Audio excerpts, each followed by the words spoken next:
Welcome to Rates and Barrels. It's Thursday, July 25th. Derek and Riper, Trevor May here with you. Saris on summer vacation in Trevor's neck of the woods, though. So maybe you guys get a chance to meet up at some point before Eno's back in Northern California. How's it going for you on this Thursday, Trevor?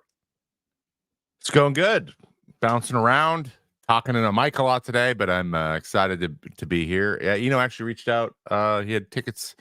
He's like, "Oh, I had some people drop out of a game. If you want to come to a game," I'm like, "Well, I'm glad I'm your replacement friend." But no, I wasn't able to get out for that. Been a very busy 2 weeks lately, so I'm trying to spend time at home as much as possible. But other than that, though, great. How are you doing? I'm trying to understand why Brewers fans just can't have nice things, right? It feels like things are going well again this year, and they are, but this Christian Yelich news has me really bummed out. And I guess if you're going to get bad news about your roster, you'd rather have it a few days before the deadline than a few days after.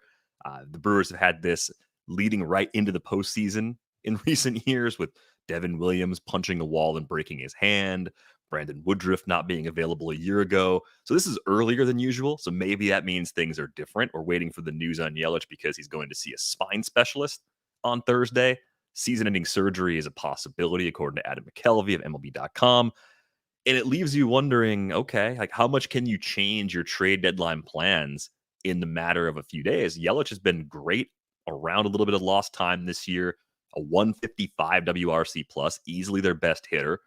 You kind of pace him out. He's like a 6-win player over a full season, even though it's not the same level of power output we saw during the MVP years. It's that kind of player again that they're trying to replace. So I guess the only thing you could take comfort in is one, we don't know for sure if it's going to be season-ending surgery, and two, they've got good enough depth where getting the best available position player is almost an option to them regardless of position if they want to pursue it. Yeah, it's a big blow because he is definitely the for that team outside of maybe Contreras, the don't let him beat you guy. And if you having two of those guys on your team, we've seen with the Yankees all year, and the Dodgers have them too, and you want to have a situation where it's hard to pitch around, your biggest producers, and he's become such a big producer that the difference between Willie Adames being your second best hitter and your third best hitter is kind of a big deal. So I'm hoping he goes and sees a specialist. They have some sort of management plan. He's by all accounts been kind of managing it all year and has found a way to have success. So if there's a way to continue that, then I'm sure they're gonna explore every avenue until everything's exhausted. But going against somebody at the deadline that is going to be anywhere near able to fill in that hole is probably a pipe dream.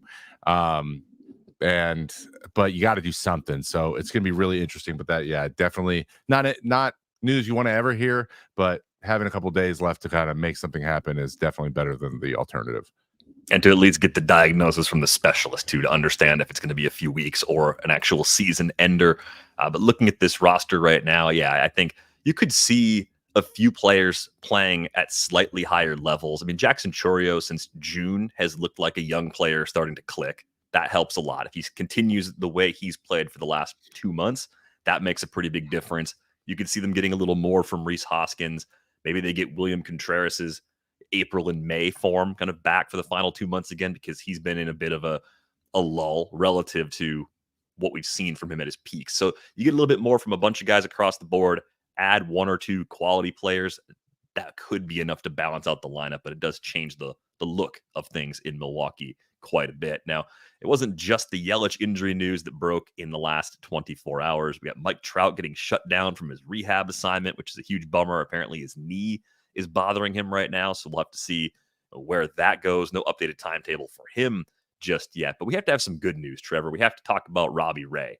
After a pretty bumpy first inning against the Dodgers, he looked great in his season debut. He's touching 96, even 97 with that fastball, getting big strikeouts against Ohtani and Freeman in that matchup. And he brought back that knuckle curve too, at least, or what StatCast calls the knuckle curve. So this seems like a call that you maybe a month or so ago saying that the Giants getting Robbie Ray back, that could be a huge lift for them if he's back to his pre-injury form again. And certainly through one turn back in the rotation, it looks like that could happen. Yeah, it looks like it's a possibility, and it's not guaranteed, but definitely seeing that type of outing in the first time back, he looks like he never left, and that is huge for the Giants team. They got to, in my opinion, got to win tonight, got to split the series to keep themselves in a position to maybe add something somewhere.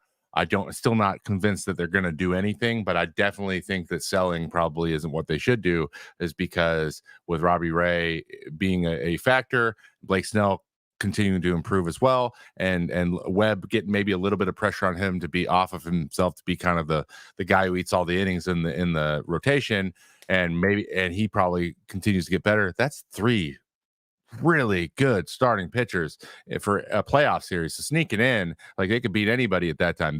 They're kind of primed, if they can sneak in, to be that team that gets hot at the right time.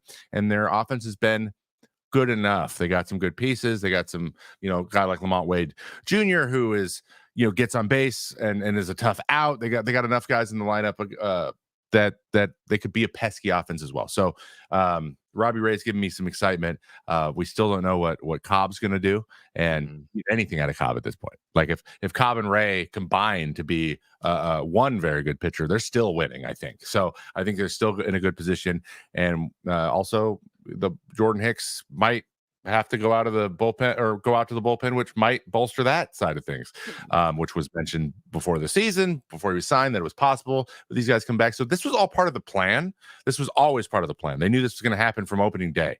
And so seeing this through, I think, is their best chance. This was kind of their plan, not plan B, but their, if we're not already in it, this is our last push. And if this doesn't work, then maybe we consider just holding pat. But unfortunately, there's 5 days left until the break, so you don't really have a lot of time to make decisions, do you?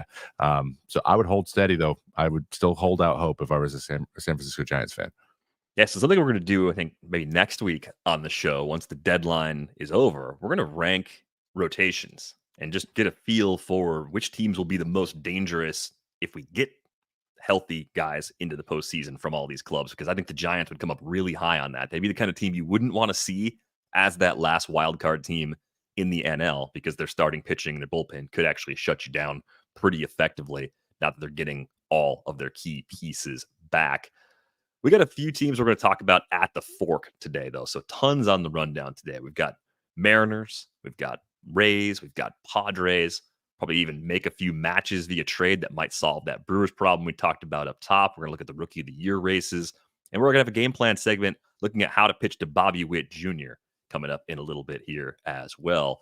Take some questions from the live hive throughout the show, too. But Trevor, much like the situation in Milwaukee, you have this injury with Julio Rodríguez where it's not looking like it's nearly as serious within the range of outcomes, even though it won't be the 10-day minimum for Julio to come back.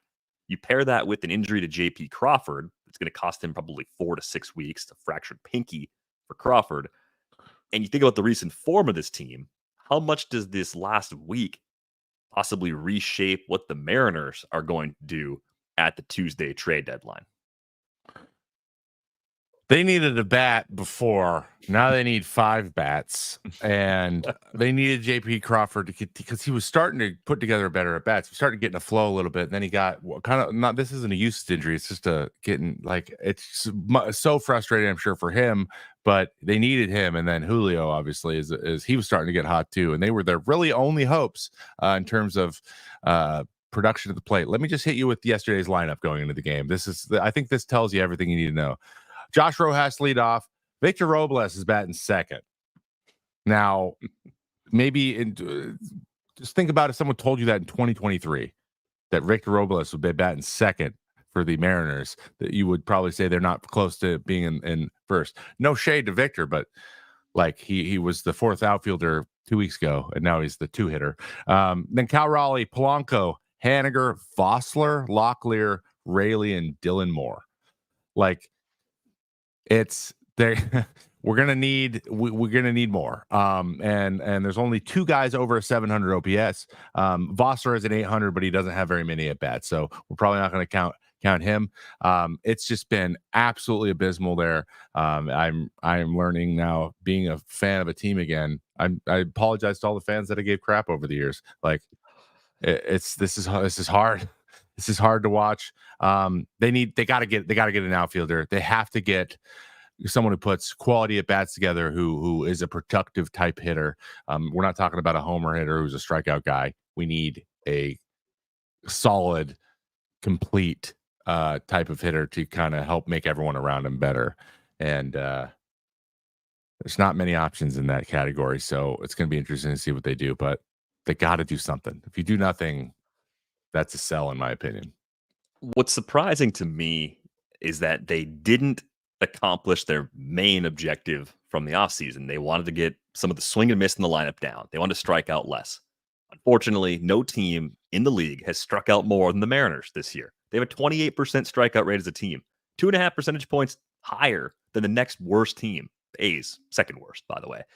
But the difference was last year, the Mariners did some damage, right? They were an above average run production unit despite the strikeout rate.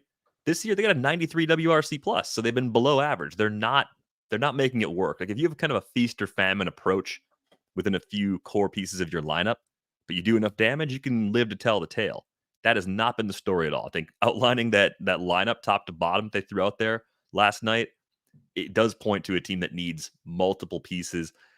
I think if you are thinking about the way Jerry DiPoto usually operates, you're probably looking more at players that'll be there beyond this season because of the direction they're going right now and the long-term needs. There's not help coming from within the farm system anytime soon either.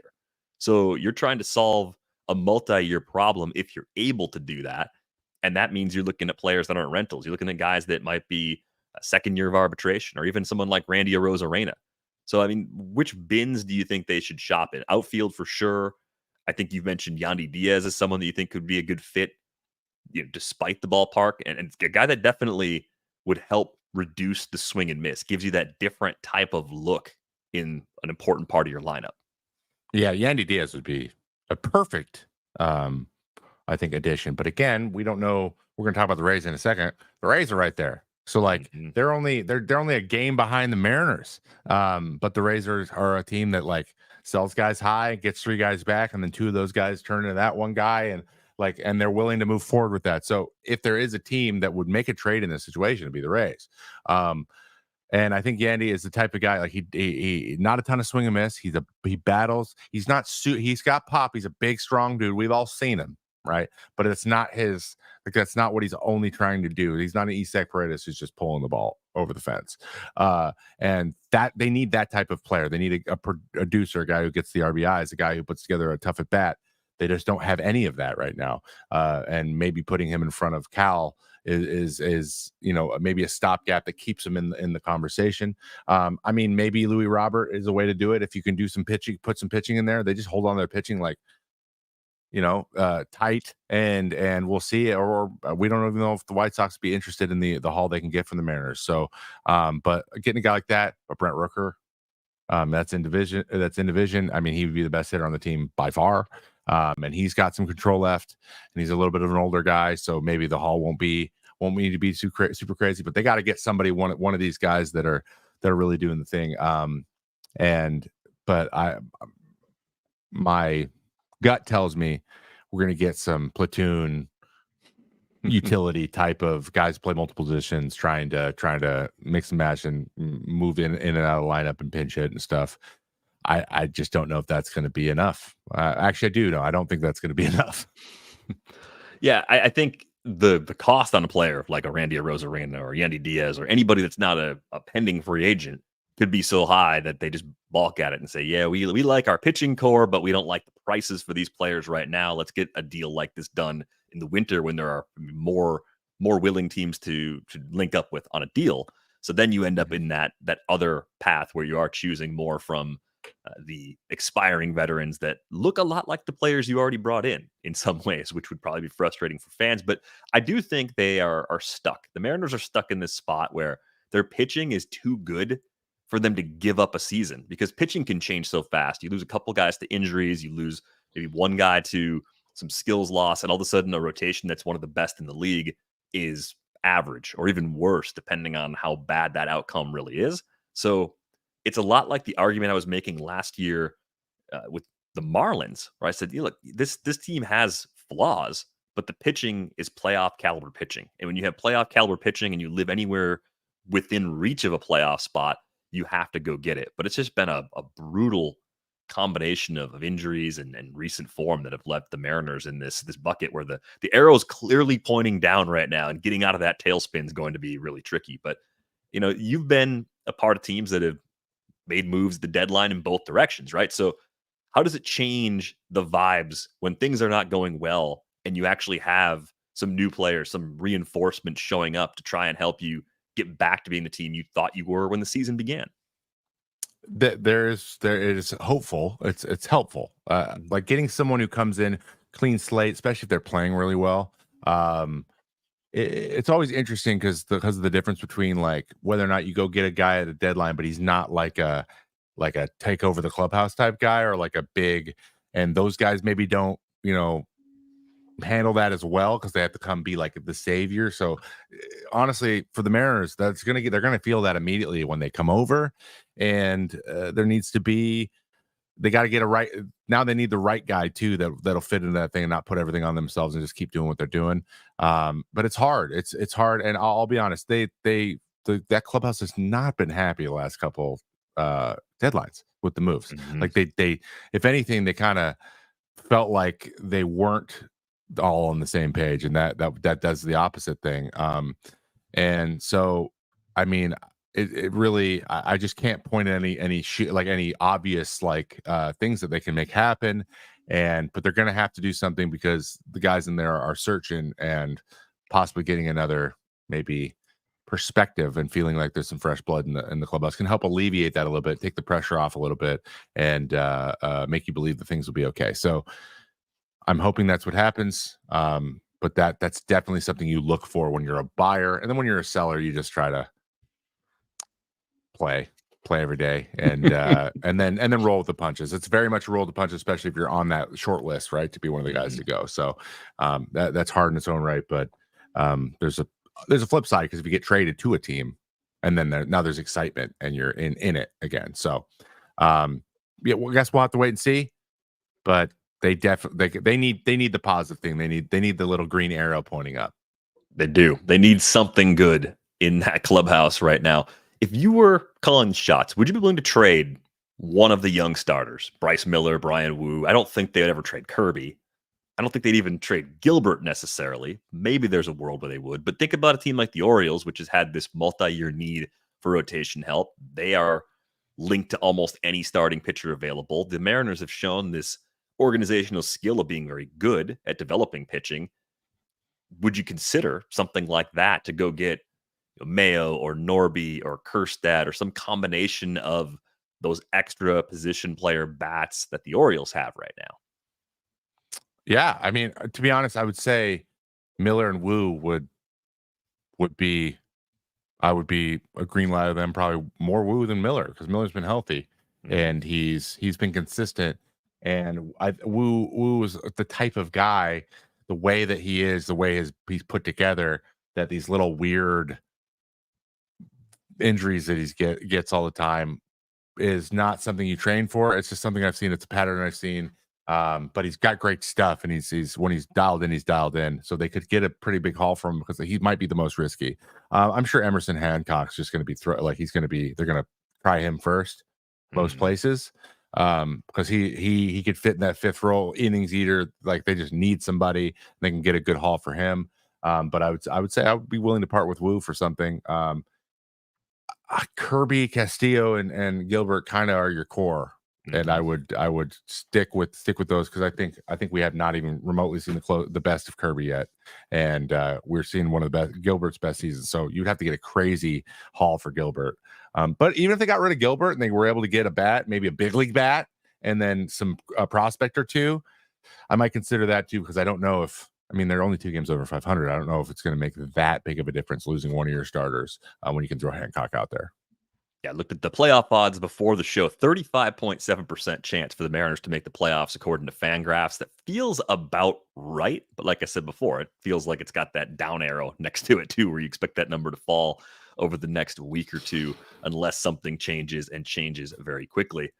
Let's talk about the Tampa Bay Rays for a moment. They seem like they've got some flexibility where they could try to play the middle. They're sitting right at 500 entering play on Thursday. Only a 17.9% chance of making the playoffs. You think about that if you're in a front office and say, okay, we're not out of it, but we're not necessarily playing or making moves to get immediately better for this year. We're thinking more about the big picture. And if thinking about the big picture also helps us in the short run, so be it, right? They've got Junior Caminero who they can call up down the stretch to get a boost in that group of position players. So if they move a bat, possibly move 2 bats, they have some reinforcements. They can play Curtis Mead more if they want to do that down the stretch. They've got a lot of guys they can trade, but they don't really have anybody they have to trade right now. And they even have some pitching to spare. Zach Eflin could be on the move. I noticed he's got 1 year at $18 million on the books for 2025. And for a team that spends less than $100 million on its payroll most years, an $18 million pitcher doesn't really seem like part of the equation for the Rays. So it looks like to me like Zach Eflin is their most likely pitcher to be moved before the deadline. I agree wholeheartedly with that. I think a lot of teams would be happy to have Eflin. There's a lot of conversations about how like he's had a down year. He's had like a 4.1. Like he's pretty around where he usually is. Maybe he's a high 3 usually, but he's usually around the 4. He's kind of an innings eater type guy. He throws tons of pitches, tons of different kinds of pitches. He's different angles and all this kind of stuff. So it's not like he's a dominant guy by any means. So a lot of teams could use a 4th guy, a 4 starter, a 5 starter. And he'd be a great one to add. And you can pretty much slot him into any of those rotations that are probably looking for somebody. The Orioles are come to mind, but they're in division. And if you're a Rays team, you probably want to avoid, if you can, especially if you're doing lateral moves, you still want to hang around, like bolstering the top of your division. But at the same time, I think they're under no illusions that they're going to catch one of those teams either, or even the Red Sox. So like they're trying to sneak into a 3rd spot if they're going to sneak in anywhere. So maybe that's not a big deal. So I think Eflin, it's going to be interesting to see how interdivisional stuff works this time around in the next 5 days, because there's so many teams that need, I keep saying teams that need starting pitching and in division. And like it's weird that there's so many in division trades that could happen, and it doesn't usually happen that way. I'm guessing that some of that stuff's going to get thrown out the window. So, but they're just going to shuffle. They're going to replace some guys maybe we don't know coming off the minors. They're going to get some prospects from somewhere else and bring them straight up. And so that's why I think like Yandy Diaz going is a possibility. That's why I think Randy's a possibility. Like these guys, they rarely have anyone under contract anyway. So it's just, they're going to be the same team. They're so interesting because this could be the trade deadline. This could be the offseason. This could be just in the middle of May. And they're kind of doing the same thing. They're always looking for the same things, which is a superpower in a situation where you can decide to kind of be a seller and a buyer at the same time. In the climate that is now, you can get if you're savvy, you could make some sneaky big moves.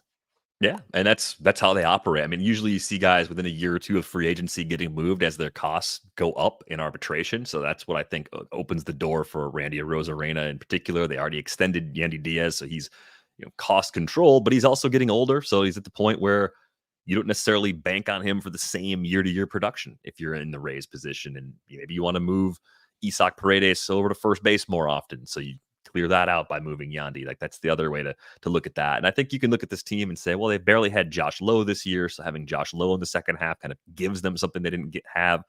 Randy Arozarena has been a lot better in the last 2 months than he was in the first 2 months, but his season as a whole has been a little bit underwhelming too. So they could probably talk themselves into being a team that's underperformed in some ways, where if they just hit their stride in the final 2 months of the season with a few guys, that could change the way their lineup looks too, in addition to whatever trades that they're able to make. They could trade relievers. I mean, Pete Fairbanks could be on the move. Jason Adam could be on the move. Colin Poche could be on the move. And they could be among the very best relievers that get traded by anybody at next week's deadline. We always forget about their reliever haul they could put out there, and anyone would use any of those guys.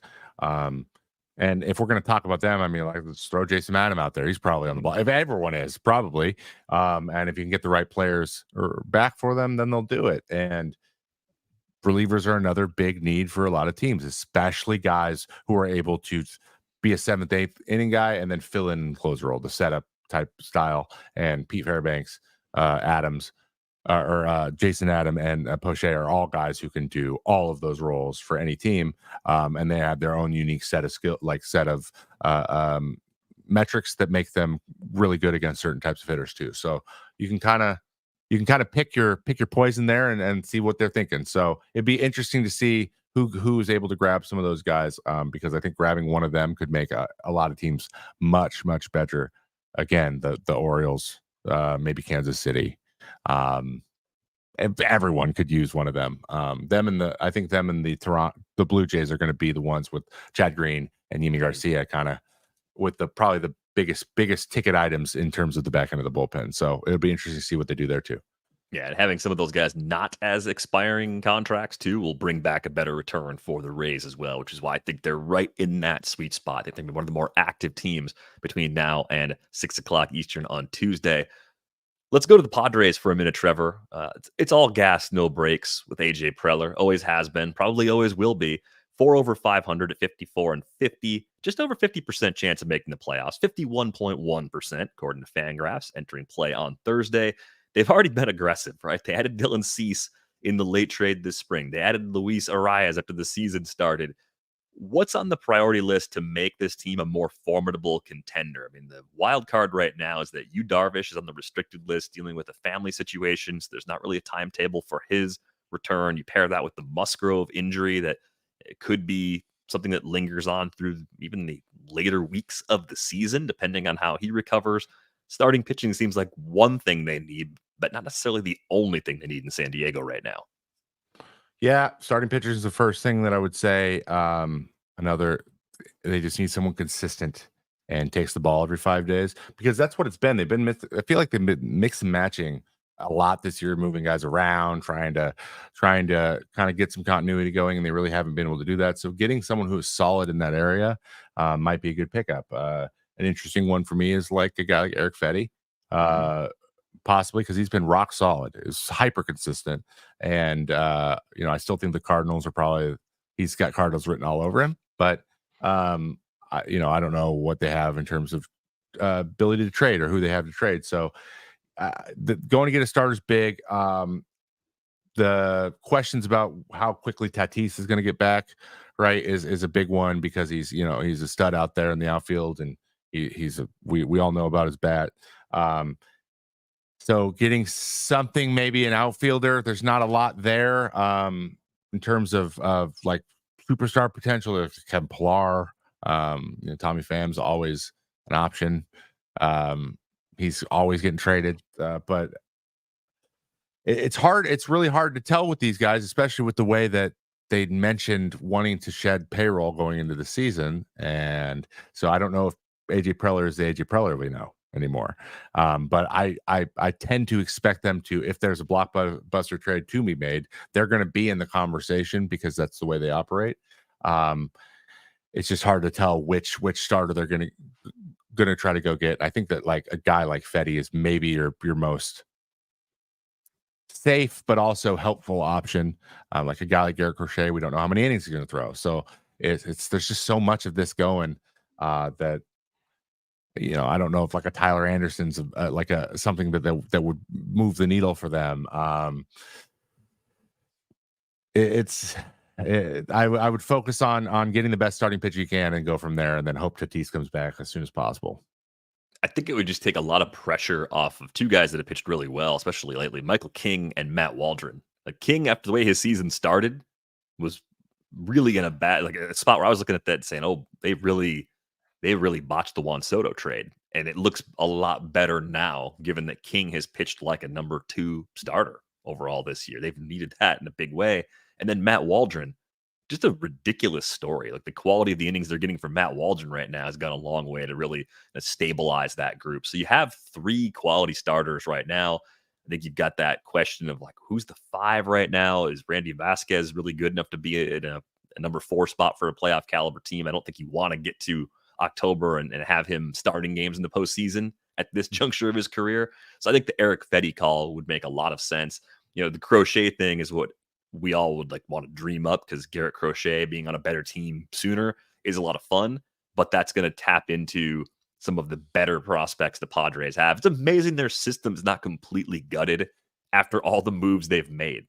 They still have a handful of guys that are on most top 100 prospect lists, which says a lot about their ability to to find and develop players consistently in San Diego. But yeah, I think it's pitching first, maybe one position player, like a Taylor Ward, maybe if they were to go that route, would help them a little bit too. Just a nice veteran outfielder that gives them a little more balance across that group of bats. The good news is Tatis is slowly ramping up baseball activities, so his return may be just a few weeks away as opposed to like a very late season thing based on what we know right now. Let's get to the National League Rookie of the Year race for a moment. Part of the reason the Padres have stayed afloat too, Jackson Merrill has been excellent, and he is one of many rookies in the NL putting together a great season. There are 4 rookies in the NL among position players with 2 WAR or more: Michael Busch, Mason Wynn, Joey Ortiz, and Jackson Merrill. And given the way this class has come together, with Paul Skeens being ridiculous and probably being the easy favorite to win the actual National League Rookie of the Year award, Shota Imanaga, Yoshinobu Yamamoto, it's to me a little weird and unfair to count players who played professionally in another country as rookies. It's just the way baseball's always done it here. So be it. You get those guys plus Jared Jones and Gavin Stone, and you have Jackson Chourio, I mentioned earlier, playing better the last couple of months. You got like 10 very good impact rookies right there, all just battling for some kind of recognition, even if Skeens is going to end up being the runaway in terms of winning the NL Rookie of the Year award this year. Yeah, it's definitely Paul Skeens, and then a big gap, and then everyone else. With Shota maybe a little closer, but again, like Shota would have to greatly outperform him. Like it would have to be very obvious to dethrone Skeens, or Skeens would just have to like stop pitching at some point, which we know what he wants. So if he stays healthy and he pitches the rest of the year, it's him easy. But that doesn't mean that we shouldn't give the props to a guy like Gavin Stone, who pitches kind of beyond his years, and then Jared Jones is just a pure stuff, show. He's great to watch. But the big ones, I think that I'm glad we're talking about all these guys, but like the Michael Busch and Mason Wynn, like they've been huge for their teams. Huge impacts for the success of each team and where they're at, and they're not necessarily talked about as much. Maybe Mason Wynn a little bit more, but Michael Busch has been really impressive. And then Joey Ortiz, though he is banged up right now, has been a great story. And he was I believe Joey Ortiz was in the Corbin Burns trade, correct? Did they get him for Corbin Burns? Yeah, so that's paying off so far. And then we got all the Jacksons. Now they're all kind of, with the exception of Jackson Holiday, who will give him past 20 years old.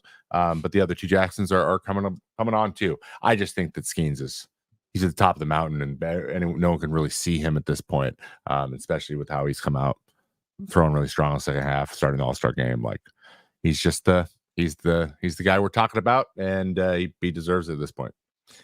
Skeens looks like someone who's going to get MVP votes someday. That's what he has shown us already through a dozen big league starts, which is just absurd. But a loaded class of rookies in the NL. And you're right about Mason Wynn. I mean, I think his defense too. I saw a nice tweet from Mike Petriello, has just improved month over month, made a lot more impact on that side. Much more consistent with the bat than I thought he'd be right away. I thought it was going to take some more time. 332 OBP, you'll absolutely take that. I think the big question in Mason Wynn's profile for me is how much power will he develop over time? Right now, he doesn't have a ton, but he's so young, right? He's 22 years old. He could change a lot these next couple of seasons. Will at least be a 15 homer guy at his peak that steals bases, plays great defense, and maybe ends up being a table setter in the long run for the Cards. I could see that kind of being a really good outcome for Mason Wynn in the next few seasons. The other guy on that group, though, is Jackson Merrill, doing this in a new position, moving from the dirt to center field, learning on the job this spring, this season. I can't even imagine how difficult that is, on top of making the leap from Double-A to big league pitching. And Jackson Merrill didn't even spend a full season at Double-A last year. He was there for 46 games.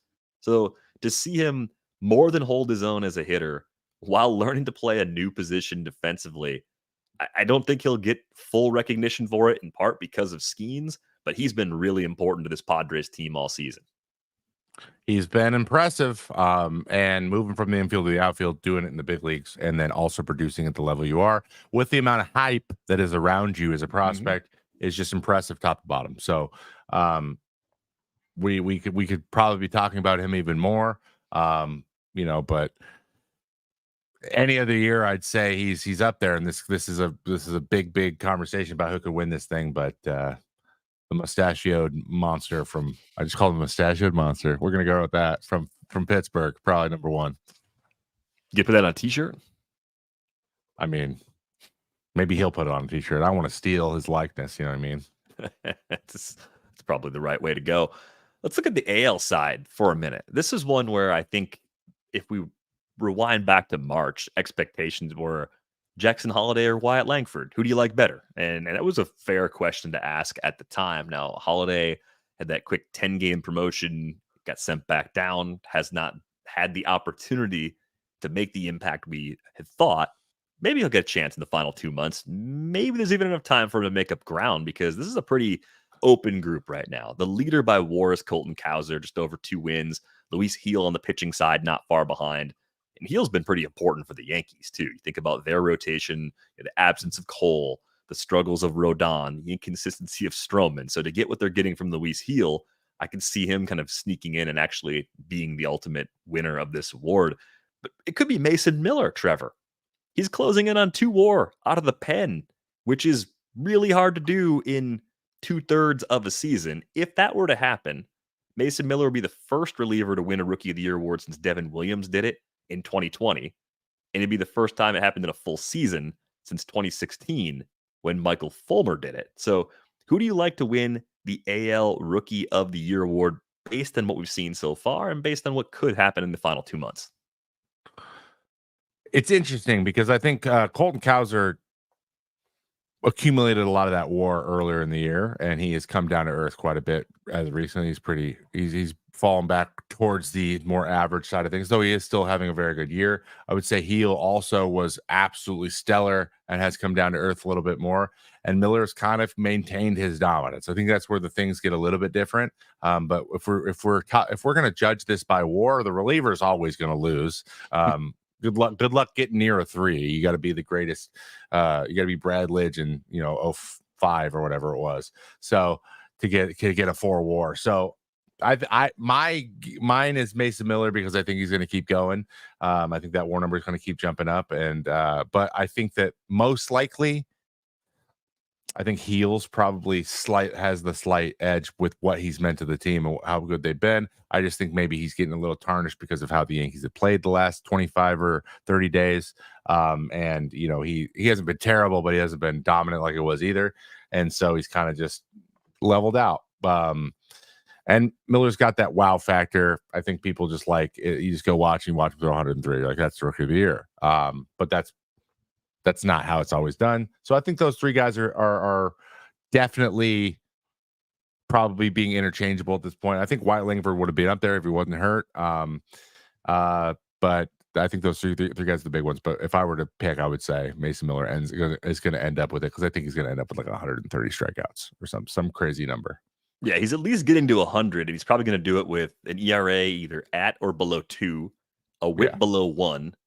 And if they could just find a way to get him close to 30 saves, I think that would make him basically a shoe-in for it. Because the dominance has been there start to finish this year. We actually had a question in Discord that came in this week about the long-term role of Mason Miller. Do you see a world where Mason Miller moves back into the rotation again, even though he's been phenomenal in the pen, but he wasn't bad as a starter. It was just a matter of how do we try to keep him healthy for as many innings as possible. I think that was a big part of the process for the A's doing what they did this year. But 2025 and beyond, could Mason Miller make that switch back to starting again?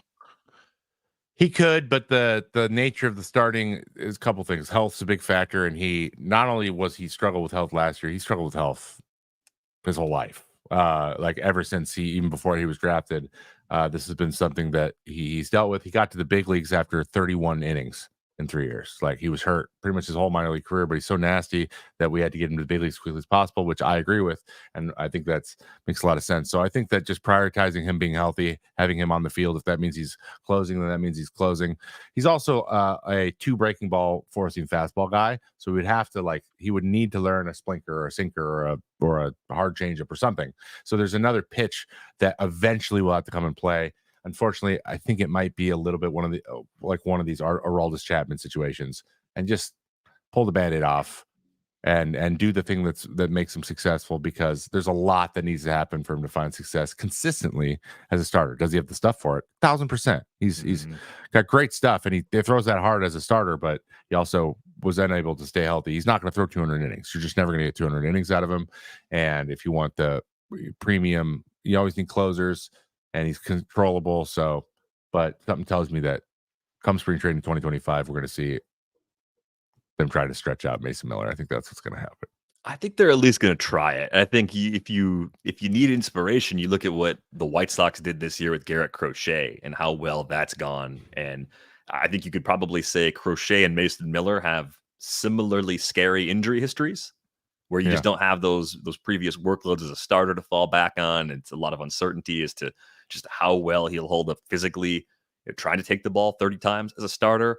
But the upside is so tantalizing that if you feel after an offseason that he's gone through and he's found that splinker, that could be the magic pitch for Miller to have a fourth option, I think you try it. I mean, he probably would want to try it. There's a big fork in the road career-wise, the big difference that he could become a 9-figure salary or big 9-figure contract guy going down the road. He could actually do that as a reliever too. That's how good he is as a reliever. Yeah. But the difference long term is massive if they can find a way to make it work. So okay, so you're kind of trust me, I know.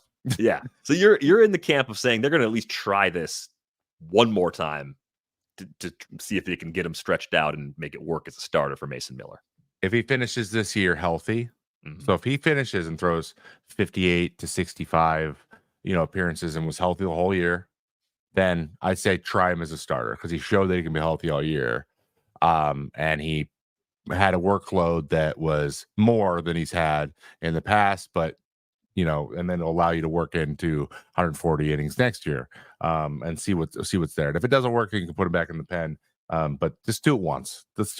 I had it happen to me 2.5-ish times. Just try it once. And if it doesn't work, it doesn't work. Just let him go do what he does. Let him go kick up dust. But I think you would be remiss if you didn't give him a shot one more time. See what he can do. The other footnote here I have for the Rookie of the Year race for Mason Miller, if he were to achieve that, he'd be the third Oakland reliever since 2005 to do it. Houston Street did it in 2005. Andrew Bailey did it in 2009. You reminded me during our production meeting of that one. Andrew Bailey was incredible at the start of his career. I think that one was a little lost outside of Oakland. I'm pretty sure he was on the cover of 2009, the show, either the show or like MVP Baseball 2009. I remember the commercial he had for the game. It was pretty funny. So that's the only reason I remember that. I forgot Houston Street though won it with the A's too. Something about closers there, huh? Something about it. Find them. Got to give a shout out to Cade Smith having a great year in the Cleveland bullpen too. It's overshadowed by what Mason Miller's doing as far as AL rookie relievers go, but both Smith and Hunter Gaddis have been great for the Guardians so far this year. I think for me, I'm just wondering, is Wyatt Langford going to be healthy and just go bonkers for 2 months and kind of play his way back into the conversation? Because the way Colton Cowser has slumped frequently since that great April, that's left the door open, I think, for just about anybody to still take a shot at the AL Rookie of the Year award. Let's get to our game plan segment, Trevor.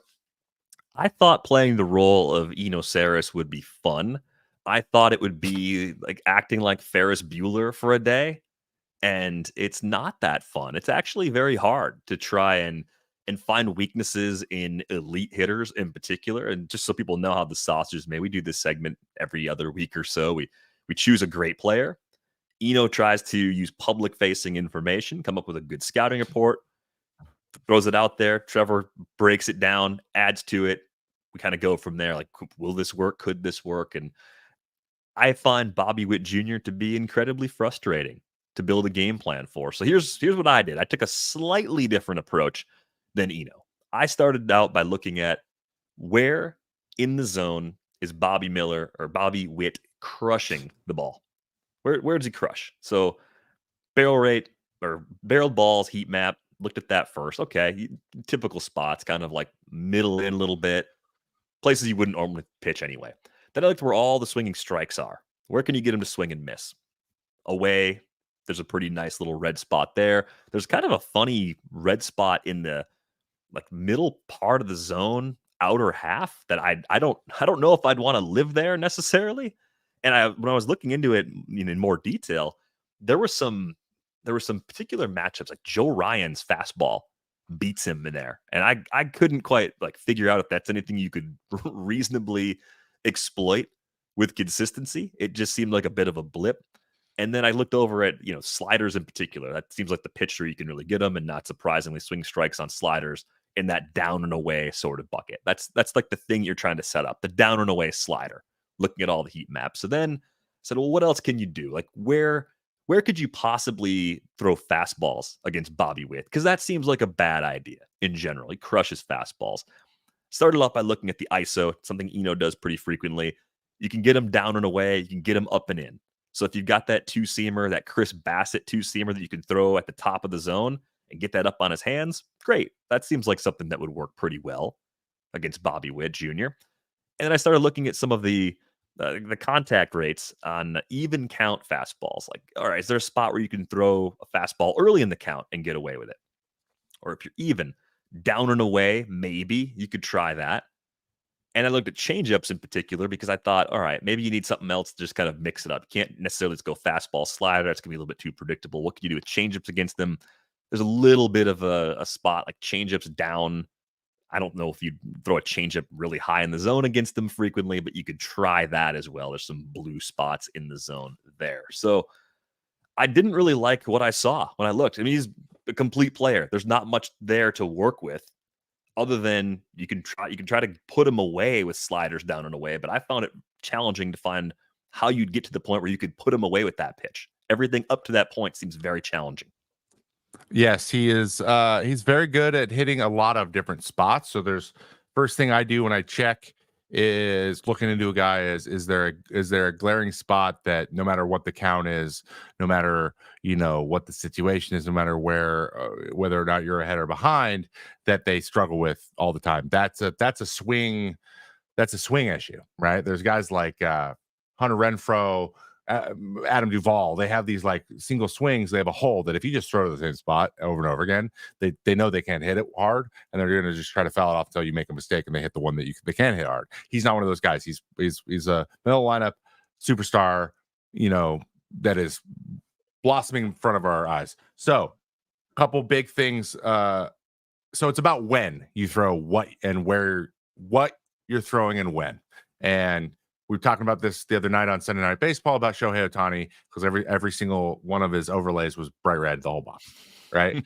But there are times where a little blue in terms of middle counts or late counts or early counts starts to show up because he's obviously looking for some type of pitch. You got to exploit those things, make him feel like he's getting something that he can hit, but he can't. Bobby Witt's the same way. So up and in is a spot that you can get him to overall.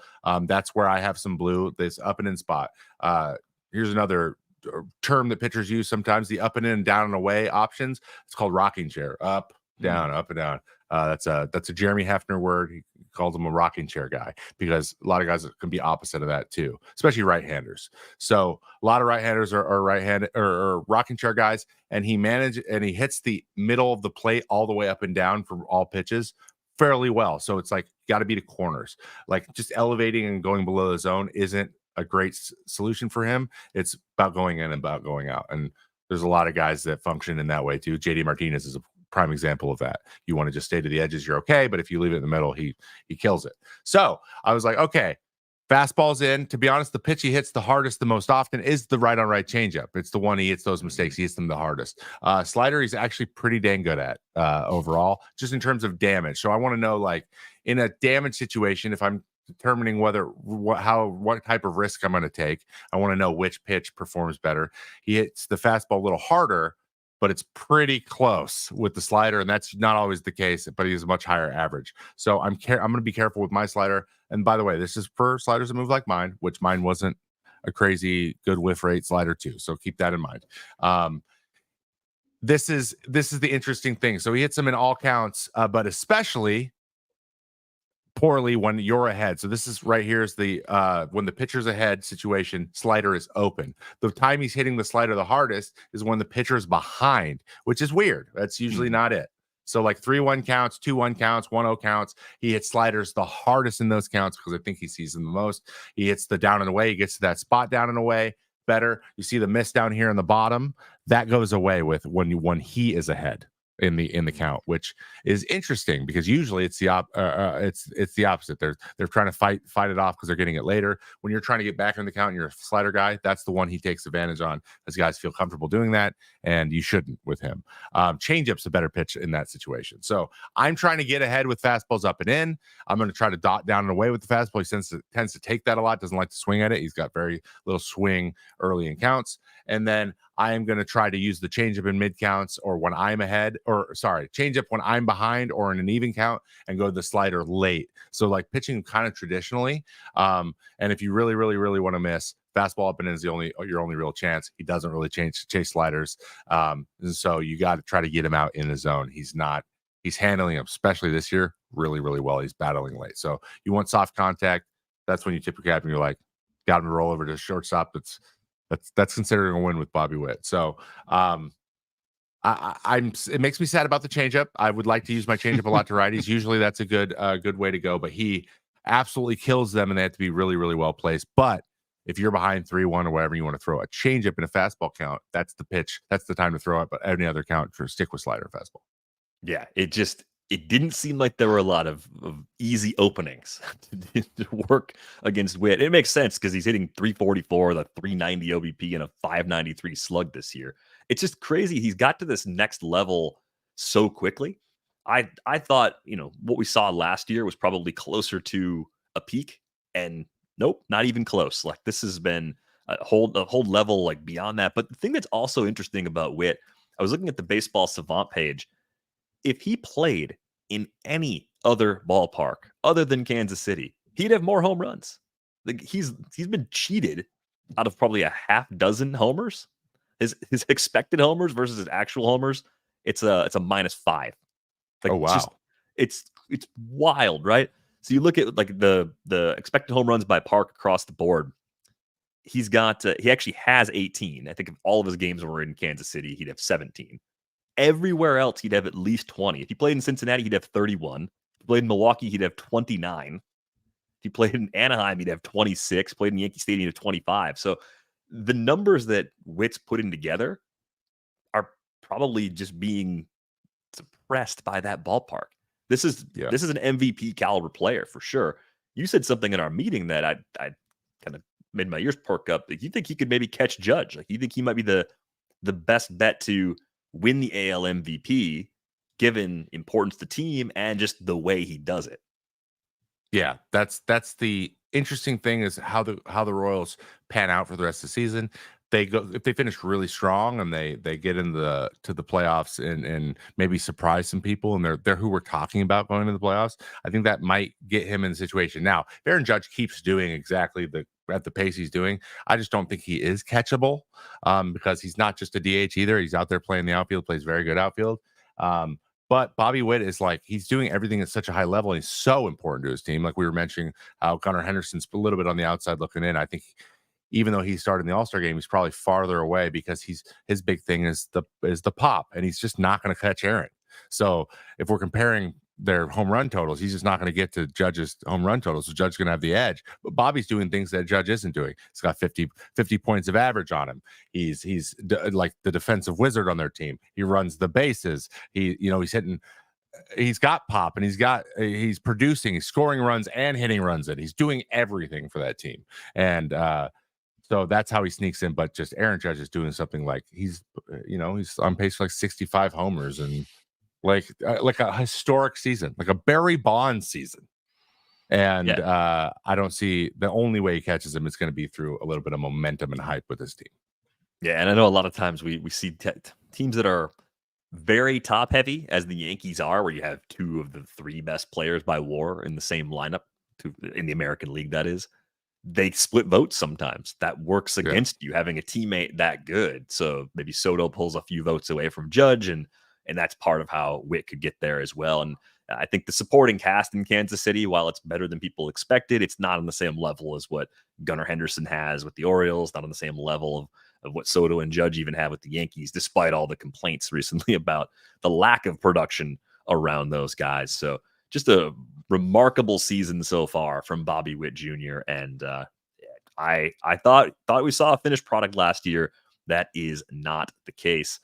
By the way, I was looking to see if there's any other updates before we go, because I'm just waiting. I want to know more about this Christian Yelich situation. We don't have anything like that going down right now, but I just saw it coming through from the live hive. Skeens is getting down to like a plus 350 for the NL Cy Young, which is remarkable for a rookie to just make that much of a movement this fast. I don't think he'll be able to do it this year, but a couple pitching injuries, I guess, could leave the door open, as Frederick points out in the stream here. I mean, sub 2 ERA, sub 1 whip, well over a K per inning. Like he's laying the groundwork for sure. Not a bet I would make, but interesting to see nonetheless. No other questions from the live hive today, Trevor. So I think we can actually wrap this one up here. Got anything? On time. On time. We're never on time. We're never on time. Eno never shuts up, guys. And now we finally got to a point where we could finish the show on time. For me, we saved 9 minutes. You got anything you're looking at this weekend though? Big series for you leading to the deadline? I mean, I am looking really heavily at the Yankees Red Sox series. I'm doing the Nerdcast this Sunday as well for them. So that's linked in, but yeah, there's just I want some trades to start happening so I can start predicting some dominoes. I know this trade line is a little bit harder than maybe the more recent ones in the past, but man, predicting trades is hard. I don't know how anyone does this. Feels like you're just throwing Scrabble tiles against the wall and seeing what sticks. But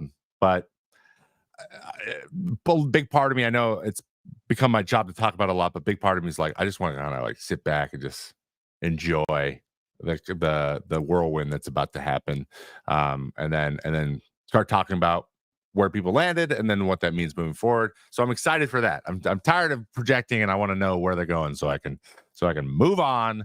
But gotta be patient for that. So yeah, just gonna enjoy some baseball for the rest of this week.